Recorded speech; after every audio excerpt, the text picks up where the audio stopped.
Assalamualaikum warahmatullahi wabarakatuh. Salam sejahtera bagi kita semua. Shalom, Om Swastiastu, Namo Buddhaya, Salam Kebajikan.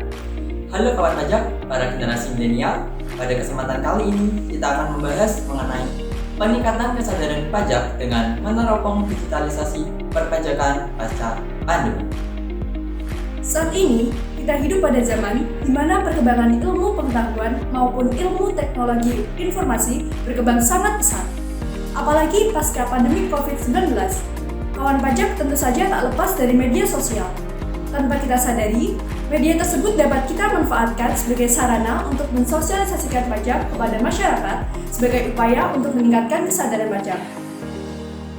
Pada tahun 2020, kita dihadapkan dengan sebuah kondisi di mana dunia mengalami gejolak ekonomi karena pandemi COVID-19.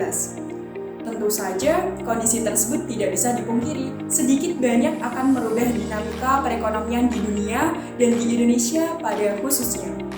Nah, pandemi terus berjalan hingga di penghujung tahun 2021, dan mau tidak mau, kita harus bisa menyesuaikan dengan kondisi yang seperti ini. Dampak positif dari pandemi yang terjadi di Indonesia salah satunya adalah alih program yang awalnya dilakukan secara manual harus berganti menggunakan kecanggihan informasi teknologi atau IT. Nah, kita sebagai generasi milenial sangat menyambut dengan gembira perubahan tersebut karena dengan penggunaan sistem yang berbasis IT akan sangat memudahkan manusia dalam menjalani kegiatan sehari-hari. Kalau bicara tentang perekonomian, maka tidak lepas dengan perpajakan. Karena di Indonesia, sumber pendapatan negara terbesar diperoleh dari pajak. Pajak telah banyak membiayai anggaran pendapatan dan belanja negara atau APBN. Hingga pertengahan Oktober 2021, insentif pajak telah dimanfaatkan sebesar 60,57 triliun rupiah.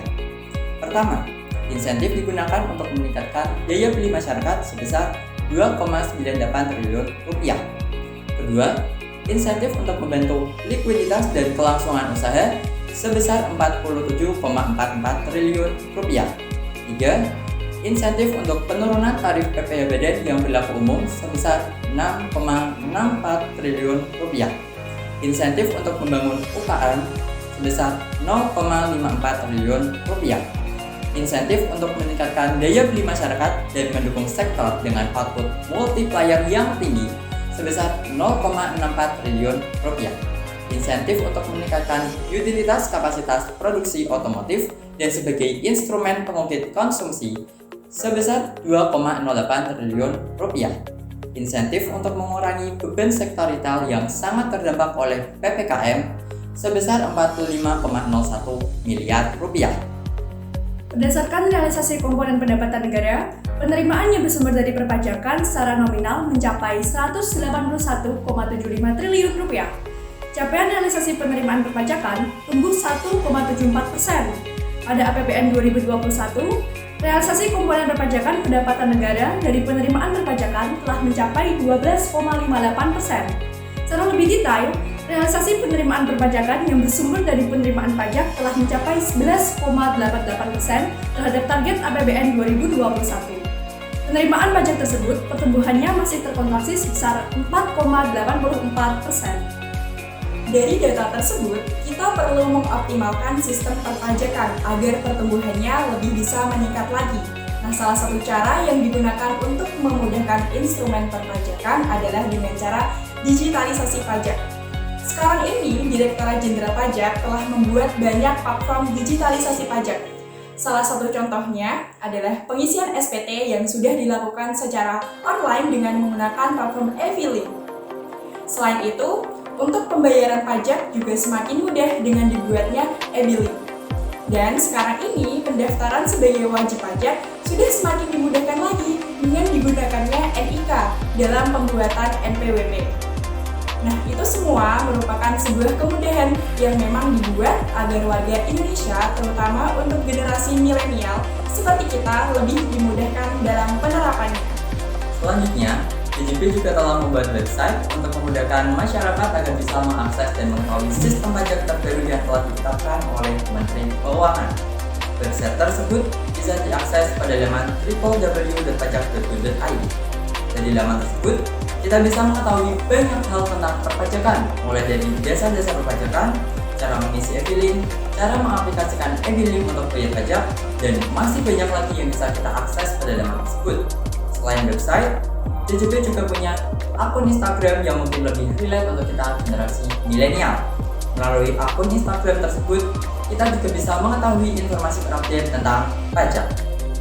Dari banyaknya platform online yang telah dibuat oleh Direktorat Pajak yang berbasis IT, itu semua merupakan bentuk digitalisasi perpajakan. Mengapa DJP perlu merubah sistem dari offline menjadi online? Pertama, alasan karena pandemi. Masyarakat dihimbau sebisa mungkin untuk bisa mengurangi intensitas kontak fisik dengan orang lain, sehingga jika menggunakan sistem online, petugas di kantor pajak akan terminimalisir dari penularan COVID-19. Kedua, dengan menggunakan sistem online lebih efektif dan efisien. Masyarakat tidak perlu lagi datang ke kantor pajak untuk antre dan mengurusi semuanya seperti membayar pajak atau bahkan mengisi SPT. Karena itu akan memakan waktu yang cukup lama jika dibandingkan menggunakan sistem online. Dengan menggunakan sistem online, melalui digitalisasi perpajakan, semua bisa diakses kapanpun dan dimanapun kita berada. Oleh karena itu, sudah tidak ada alasan lagi untuk kita, masyarakat Indonesia, untuk tidak membayar pajak. Karena pemerintah melalui Direktorat Jenderal Pajak sudah membuat sistem yang sangat memudahkan kita untuk mengurusi urusan perpajakan, mulai dari daftar sebagai wajib pajak, mengisi SPT, dan membayar pajak. Semuanya sudah dibuatkan platformnya masing-masing secara online, sehingga sudah bisa diakses untuk seluruh masyarakat Indonesia. Maka dari itu, ayolah kita sama-sama menjadi generasi yang keren, yaitu generasi yang sadar pajak, generasi yang melek akan pajak, dan generasi yang peduli dengan pajak. Karena pajak merupakan sumber pendapatan terbesar APBN. Kalau pajak kuat, maka APBN sehat. Karena APBN masih menjadi instrumen penting dan bekerja luar biasa keras untuk melindungi rakyat, untuk menangani dan menanggulangi COVID-19 serta memulihkan perekonomian di Indonesia. Semakin keras kita berteriak, Semakin terdengar suaranya. semakin taat kita bayar pajak, Segera maju, bangsa Indonesia. Sekian pemaparan dari kami. Mohon maaf jika terdapat kesalahan. Terima kasih. Wassalamualaikum warahmatullahi wabarakatuh.